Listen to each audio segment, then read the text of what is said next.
Ashton Lewis had tagged me in this story on Twitter, and I'm actually a bit late with the story because I actually knew about it, but I forgot about it. Like I say, I get so many stories weekly, daily, but I'm about to talk about it right now.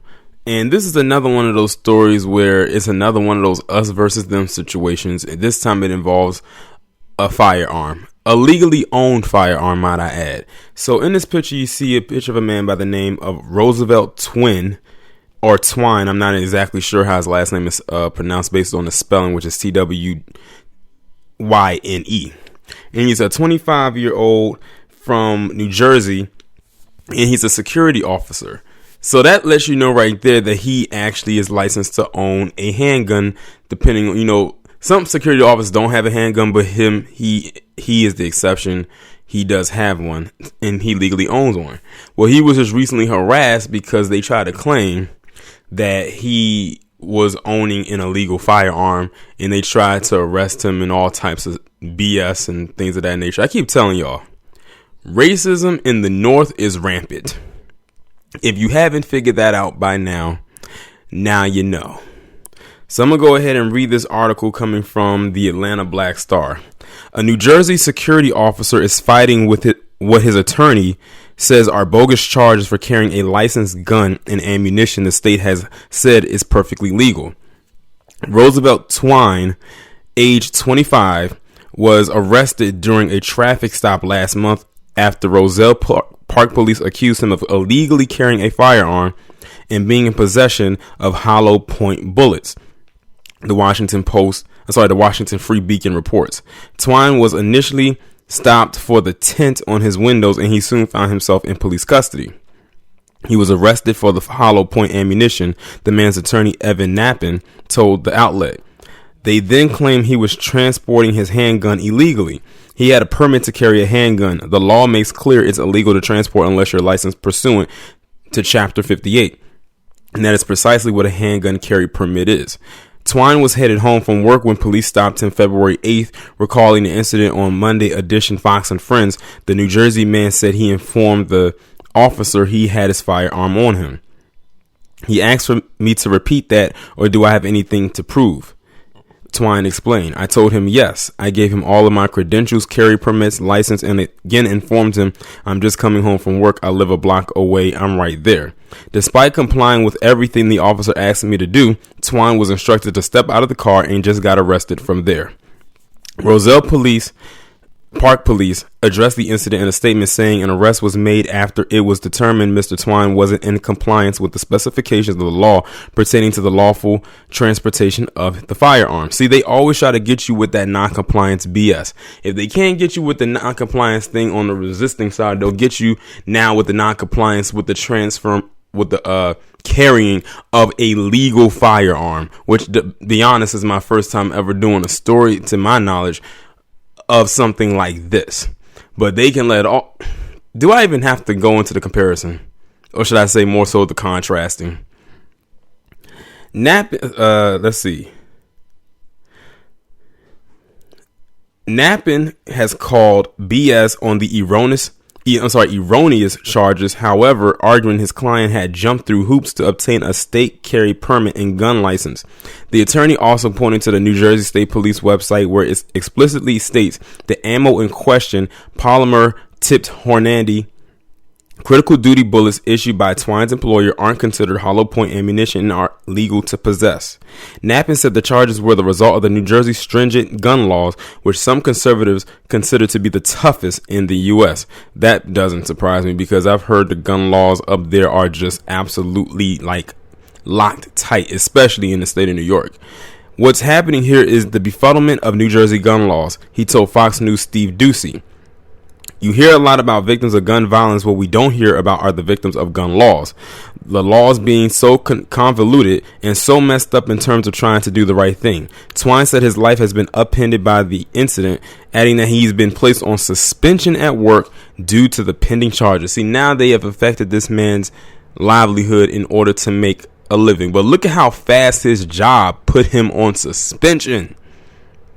They didn't even give him maybe some paid administrative leave. They put him on suspension. And it doesn't state without pay, but I'm willing to bet you that's the case. So now he can't get paid until this so-called investigation or these charges get dropped, which means how is he going to pay his bills?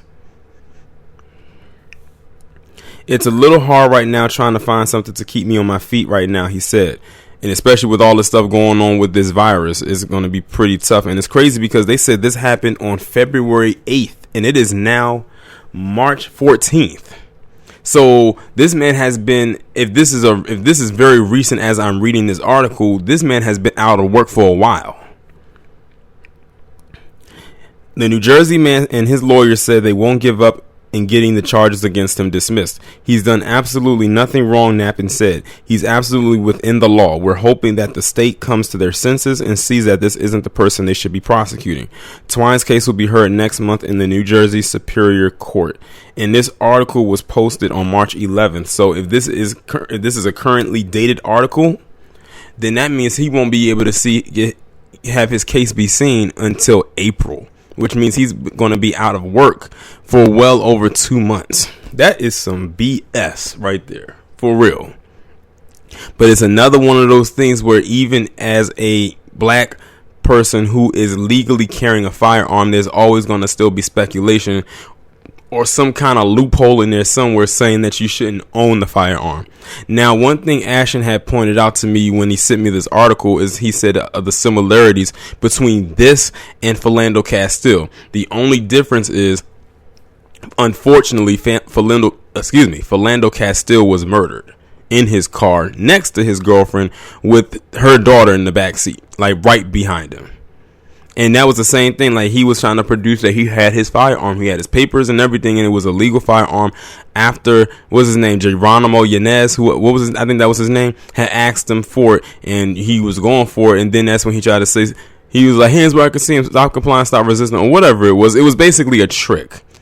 And unfortunately, Philando Castile fell for that particular trick. We've seen that so many times. I remember doing a video about it last year where this guy tried to shoot this black guy in this car at a gas station, and he was trying to tell him all types of different commands, and then he was sitting there lying right there on the camera that the guy was recording on his phone, saying stop resisting. The black guy sitting behind the wheel of the car wasn't even moving. He had his hands squarely on the wheel, and he was looking straight ahead as he was talking to the cop like, what the hell are you talking about? Stop resisting. I'm not even doing nothing. You just making a bunch of noise so you could have a reason to justifiably kill me.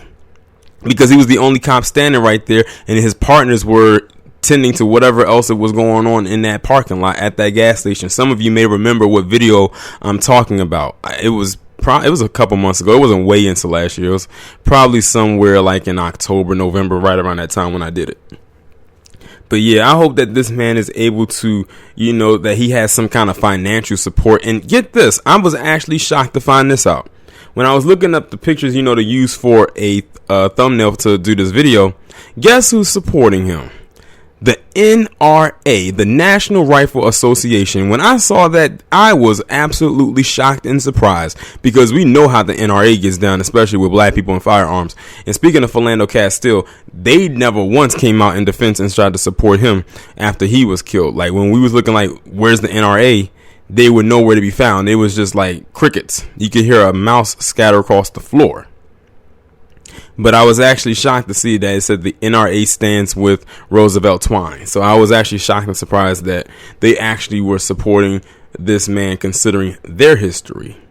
But yeah, New Jersey is racist. Most of that tri-state area is. I've done a video about how racist the North is. Pretty much, don't think that it's just the South. No, the North is just as bad. And you will most likely see that as I continue going on with my Sundown series. But y'all let me know what y'all think about this down in the comments. Like, share, subscribe. Make sure you follow me on Twitter if you haven't done so already. Have your notifications turned on, and I will talk to you in the next one.